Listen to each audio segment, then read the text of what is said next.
తలతో అడుగులు ముందుకు వేశాడో, ఎన్నికలప్పుడు బాండ్లు ప్రతి ఇంటికి పంపిణీ చేసి ఏ మాదిరిగా ప్రజలను చంద్రబాబు నాయుడు గారు మోసం చేశాడో, అదే మాదిరిగా ఆక్వా రైతులను కూడా చంద్రబాబు నాయుడు గారు ఇదే మాదిరిగానే మోసం చేస్తూ వచ్చాడు. ఇదిగో చంద్రబాబు నాయుడు గారి మేనిఫెస్టో, ఆక్వా రైతులకు సంబంధించి చంద్రబాబు నాయుడు గారి మేనిఫెస్టో, ఆక్వా రైతులకు సంబంధించి చంద్రబాబు నాయుడు గారి మేనిఫెస్టో. చంద్రబాబు నాయుడు గారు చెప్పాడు, అవసరమైన జిల్లాలలో 5,000 టన్నుల కోల్డ్ స్టోరేజ్ అన్నాడు. కట్టాడా అని అడుగుతా ఉన్నాను.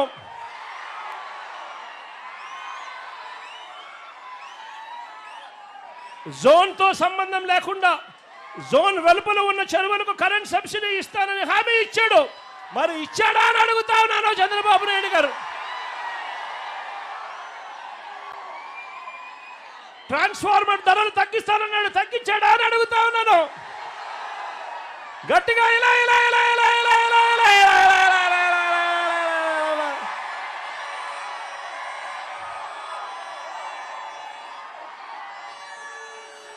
ఏరియేటర్లకు సబ్సిడీ ఇస్తానన్నాడు, ఇచ్చాడా అని అడుగుతా ఉన్నాను.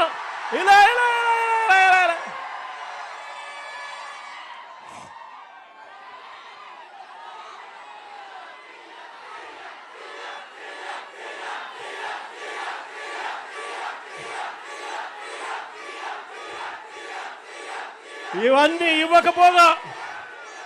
ఇవన్నీ ఇవ్వకపోగా మనం అమలు చేసిన ₹1.5కే కరెంట్ ఇచ్చే విధానాన్ని, సబ్సిడీ కార్యక్రమాన్ని చంద్రబాబు నాయుడు గారు కత్తిరించే కార్యక్రమాన్ని మొదలుపెట్టాడు. కొత్తగా ఇప్పుడే జీవో ఇచ్చాడు. ఈ మధ్యకాలంలోనే GO number RT169, GO number RT169, GO number RT169 ఇచ్చాడు. దీని ప్రకారం పవర్ ఫ్యాక్టర్ 0.90 నుంచి 0.95 మధ్య రైతులు మెయింటైన్ చేయాలని చెప్పి చంద్రబాబు నాయుడు గారు రూల్ పెట్టాడు. నేను అడుగుతా ఉన్నా, ఆక్వా రైతులు సాధారణంగా వాడే ఈ మోటార్లలో పవర్ ఫ్యాక్టరు 0.78 మాత్రమే ఉంటుంది. ఆక్వా రైతులు వాడే ఈ మోటార్లలో పవర్ ఫ్యాక్టర్ పెరగాలి అనంటే మళ్ళీ రైతులను కెపాసిటర్లు కొనాలి. కెపాసిటర్లు కొంటే తప్పనిచ్చి పవర్ ఫ్యాక్టర్ పెంచే కార్యక్రమం జరగదు. మరోవైపున చూస్తే కొత్తగా ట్రాన్స్ఫార్మర్లు ఇవ్వడం మానేశారు. కొత్తగా ట్రాన్స్ఫార్మర్లు ఇచ్చే కార్యక్రమానికి మానేసి చంద్రబాబు నాయుడు గారు ఇంకా దారుణంగా ఏం చేస్తూ ఉన్నాడు అనంటే, కొత్తగా కెపాసిటర్ల సంగతి దేవుడెరుగు, కొత్తగా కనెక్షన్లు ఇచ్చే వాటికి ఏకంగా పెండింగ్లో ఉన్నవెంతో తెలుసా? ఏకంగా 12,000 కనెక్షన్లు ఈరోజు పెండింగ్లో ఉన్నాయి. కొత్తగా కనెక్షన్లు ఇవ్వడం లేదు, ట్రాన్స్ఫార్మర్లు ఇవ్వడం లేదు. పవర్ ఫ్యాక్టర్ పేరుతో చంద్రబాబు నాయుడు గారు ఆక్వా రైతులను అన్యాయం చేస్తూ ఉన్నాడు. మరోవైపున ఇదే చంద్రబాబు నాయుడు గారు ఏం చేస్తూ ఉన్నాడు అనంటే, ఇదే చంద్రబాబు నాయుడు గారు కోతల మీద కోతలు వేస్తూ ఉన్నాడు. ట్రాన్స్ఫార్మర్లకు ఇచ్చేది ఇది 3 ఫేజ్ కరెంట్ కాకుండా కేవలం సింగిల్ ఫేజ్ కరెంట్ ఇచ్చి కోతల మీద కోతలు వేస్తూ రైతాంగం అల్లాడట్టుగా చేస్తూ ఉన్నాడు చంద్రబాబు నాయుడు గారు. ఈరోజు రైతాంగం జనరేటర్లు పెట్టుకొని ఈరోజు ఆక్వా సాగు చేయాల్సిన పరిస్థితిలో ఈరోజు రైతాంగం ఉంది. నేను అడుగుతా ఉన్నాను, జనరేటర్లకు పెట్టుకొని ఆక్వా రైతులు సాగు చేయాలి అంటే ఇది సాధ్యమయ్యేదా అని అడుగుతా ఉన్నాను. 2 చేతులు పైకెత్తి ఇలా ఇలా ఇలా ఇలా ఇలా ఇలా ఇలా ఇలా ఇలా ఇలా ఇలా ఇలా ఇలా ఇలా ఇలా.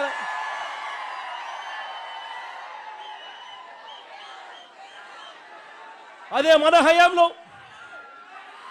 మన హయాంలో రైతన్నలకు తోడుగా ఉండేట్టుగా సీడు, ఫీడు, నీటి నాణ్యత, వ్యాధి నిర్ధారణ, వీటి అన్నింటి కోసం అని చెప్పి ఏకంగా 35 ఆక్వా ప్రాంతాలలో ఇంటిగ్రేటెడ్ ల్యాబులు మనం తీసుకొచ్చి పెట్టాం. అంతేకాకుండా ఏకంగా 782 ఆక్వా 782 ఆర్బీకేల పరిధిలో ఏకంగా ఫిషరీస్ అసిస్టెంట్లను అంటే ఫిషరీస్ డిగ్రీ పట్టభద్రులను తీసుకొని వచ్చి ఈ 782 ఆర్బీకేలలో వీళ్ళను నియామకం చేశాం. వీళ్ళ చేత ఆ ఆర్బీకేల చేత ఈ పట్టభద్రుల చేత ఈ ఆక్వా ల్యాబుల చేత ప్రతి రైతాంగాన్ని చెయ్యి పట్టుకొని నడిపించే కార్యక్రమం చేశాం. మన హయాంలో ఏకంగా 120 రోజుల పాటు 150 రోజుల పాటు ఉండే సీడు ఈరోజు కేవలం 90 రోజులకు మించి బ్రతకని పరిస్థితిలోకి ఈరోజు ఆక్వా రంగంలో రైతన్న అల్లాడిపోతా ఉన్నాడు. ఈరోజు జబ్బులు పెరిగిపోయాయి. క్వాలిటీ మానిటరింగ్ అనేది పూర్తిగా పక్కకు తప్పుకున్న పరిస్థితి కనిపిస్తూ ఉంది. చంద్రబాబు నాయుడు గారి పుణ్యాన నర్సాపురంలో చంద్రబాబు నాయుడు గారి పుణ్యాన నర్సాపురంలో ఫిషరీస్ యూనివర్సిటీని మనం స్టార్ట్ చేస్తే అందులో క్లాసులు కూడా మొదలు పెడితే డబ్బులు కూడా శాంక్షన్ చేస్తే చంద్రబాబు నాయుడు గారు దాన్ని ఆపేసిన పరిస్థితి ఈరోజు కనిపిస్తూ ఉన్నాం.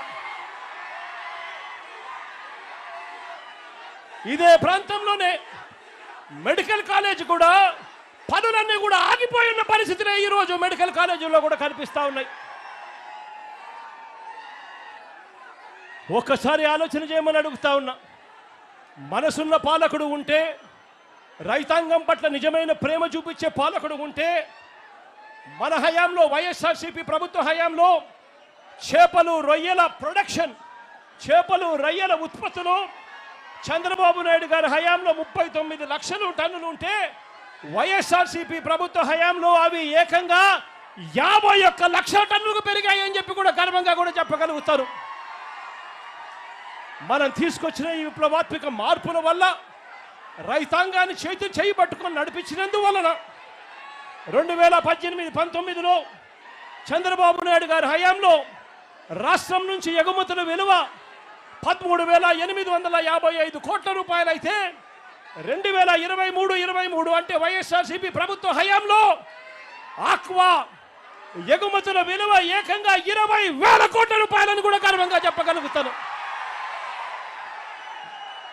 అంతేకాదు చంద్రబాబు నాయుడు గారి హయాంలో 86% ఉన్న యాంటీబయోటిక్స్ అవశేషాలు అంటే యాంటీబయోటిక్స్ అవశేషాలు చంద్రబాబు నాయుడు గారి హయాంలో 86% ఉంటే అదే వైఎస్ఆర్సీపీ ప్రభుత్వ హయాంలో దాన్ని ఏకంగా 20%లోపే తగ్గించామని చెప్పి కూడా గర్వంగా చెప్తా ఉన్నా. ఇలా తగ్గించగలిగాం కాబట్టే ఎక్స్పోర్ట్స్ పెరిగాయి, తగ్గించగలిగాం కాబట్టే రైతాంగాన్ని చెయ్యి పట్టుకొని నడిపించగలిగాం కాబట్టే ఉత్పత్తి పెరిగింది. 2021-22 వైఎస్ఆర్సీపీ ప్రభుత్వ హయాంలో 2023-24 వైఎస్ఆర్సీపీ ప్రభుత్వ హయాంలో వరుసగా బెస్ట్ మెరైన్ స్టేట్ అవార్డులు సెంట్రల్ గవర్నమెంట్ చేత వైఎస్ఆర్సీపీ ప్రభుత్వ హయాంలో రాష్ట్రం పొందింది అని కూడా గర్వంగా కూడా నేను చెప్పగలుగుతాను. ఇవన్నీ మనసున్న ప్రభుత్వం మనసు పెట్టి చేస్తే రైతులను ఎలా ఆదుకోగలుగుతుంది, రైతులకు ఎలా తోడుగా నిలబడగలుగుతుంది అని చెప్పడానికి ఈ 2 ప్రభుత్వాల మధ్య తేడా కనిపించేట్టుగా మీ అందరికీ కూడా సవివరంగా వివరించడం జరిగింది. ఇవాళ ఈ సందర్భంగా మీ అందరికీ కూడా నేను ఒకటే హామీ ఇస్తా ఉన్నాను.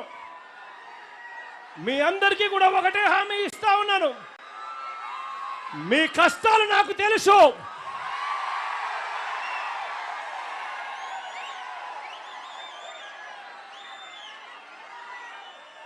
నేను ఉన్నాను అని మాత్రం మీ అందరికీ చెప్తా ఉన్నాను.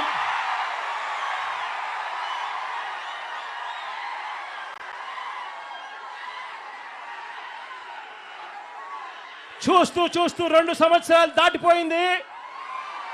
కళ్ళు మూసుకొని కళ్ళు తెరిచేసరికి 3 సంవత్సరాలు కూడా పోతాయి. ఆ తర్వాత రైతుల ప్రభుత్వం వస్తుంది అని చెప్పి కూడా ఈ సందర్భంగా గర్వంగా చెప్పగలుగుతాను.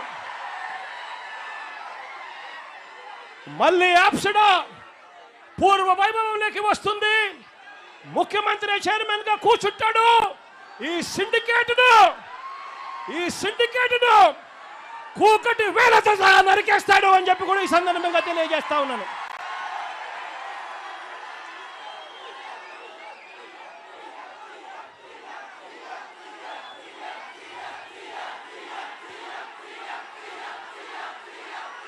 అంతవరకు ఈ ప్రభుత్వం మీద ఒత్తిడి తీసుకొచ్చే కార్యక్రమాలు ముమ్మరంగా సాగుతాయి. వైఎస్ఆర్సీపీ ప్రభుత్వం ఆక్వా రైతులకు, రైతాంగానికి, అన్ని పంటలు కోల్పోయి ఉన్న ఈ రాష్ట్రంలో రైతాంగానికి ప్రతి పంట వేసిన ప్రతి రైతాంగానికి చెయ్యి పట్టుకొని నడిపిస్తూ ఆ రైతాంగానికి తోడుగా ఉంటూ ఆ రైతన్నల కోసం ఉద్యమ బాట పడుతుంది అని చెప్పి కూడా ఈ సందర్భంగా ఖచ్చితంగా చెప్తా ఉన్నాను. నా పక్కనే పొగాకు రైతులు కనిపిస్తా ఉన్నారు, పొగాకు చూపిస్తా ఉన్నారు. పరిస్థితి ఒక్కసారి చూస్తే వరుసగా 2 ఏళ్ళు పొగాకు పంటకు గిట్టుబాటు ధర రైతులకు రాక రోడ్లు రైతెక్కుతా ఉన్నారు. రోడ్ల మీద రైతులు కనిపిస్తా ఉన్నారు. కానీ ఈ ప్రభుత్వం పట్టించుకునే పరిస్థితి కనిపించదు. ఇలా ఒక్క పొగాకు రైతే కాదు, ఏ పంట చూసుకున్నా కూడా రైతన్నలకు గిట్టుబాటు ధర రాని పరిస్థితే కనిపిస్తుంది. ఆర్బీకేలు నిర్వీర్యమైపోయిన పరిస్థితులు కనిపిస్తాయి. ఉచిత పంటల బీమా లేకుండా పోయిన పరిస్థితులు కనిపిస్తాయి. సమయానికే ఇచ్చే ఇన్పుట్ సబ్సిడీ కనపడకుండా పోయిన పరిస్థితులే కనిపిస్తాయి. రైతు భరోసా అన్నది ఒక మోసంగా మిగిలిపోయిన పరిస్థితి